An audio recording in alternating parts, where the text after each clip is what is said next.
ఈ హాలిడేస్లో పిల్లలు ఎక్కువగా బట్టలు విప్పుతూ ఉంటారు కదండి, దానివల్ల మిషన్ డైలీ రన్ అవుతూనే ఉంది. కానీ వాష్ అయినా కానీ ఫ్రెష్గా అనిపించట్లేదు అనమాట. అలాగే బట్టలకి లైమ్ స్కేల్ కూడా చాలా ఎక్కువగా పట్టేస్తుంది. వెంటనే బట్టలన్నీ తీసి చూస్తే dirt, tough grime, lime scale, soap scum ఇవన్నీ కూడా బాగా పట్టేసింది అనమాట. సో మీరు చూడొచ్చు ఎలా ఉందో.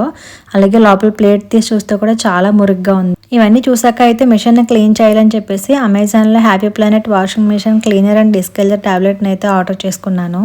ఈ టాబ్లెట్ మిషన్ని క్లీన్ చేయడమే కాదండి, దాని లైఫ్ కూడా బాగా పెంచుతుంది అనమాట. అలాగే క్లాత్స్ కూడా డామేజ్ అవ్వకుండా చాలా ప్రొటెక్ట్ చేస్తుంది అనమాట. ఈ ప్యాక్ లో అయితే 8 టాబ్లెట్స్ ఉంటాయండి. ఓన్లీ 200 మాత్రమే 8 మంత్స్ పాటు యూస్ చేసేసుకోవచ్చు మనం. ఇప్పుడు దీన్ని క్లీనింగ్ కి పెట్టడం కోసం అయితే ఒక టాబ్లెట్ ని వాషింగ్ మిషన్ లో వేసి క్లోజ్ చేసేసుకుని ఫుల్ వాష్ సర్కిల్ అయితే ఆన్ చేసేసుకోవాలి. డైలీ ఎలా అయితే యూస్ చేస్తామో అలా ఆన్ చేసుకుంటే మిషన్ లోపల నుంచి ఒక డీప్ క్లీన్ చేస్తుంది. వాష్ అయ్యాక ఏమైనా రెసిడ్యూ ఉంటే కనుక డ్రై క్లాత్తో కనుక క్లీన్ చేసేసుకుంటే చాలా నీట్గా వచ్చేస్తుంది. ఇప్పుడు రిజల్ట్ అయితే మీరే చూడండి, నా వాషింగ్ మిషన్ ఎంత క్లీన్గా అండ్ ఫ్రెష్గా మారిపోయిందో. అండ్ ఈ టాబ్లెట్ స్లోగా డిస్ప్లే అవుతుంది కాబట్టి చాలా ఎఫెక్టివ్గా పనిచేస్తుంది. నేచురల్ ఇంగ్రీడియంట్స్ తయారు చేశారు కాబట్టి. మీరు ఆర్డర్ చేయాలంటే లింక్ అని కామెంట్ చేయండి, లేదంటే అమెజాన్ అండ్ హ్యాపీప్లానెట్.com లో కూడా అవైలబుల్గా ఉంటుంది. Thank you for watching.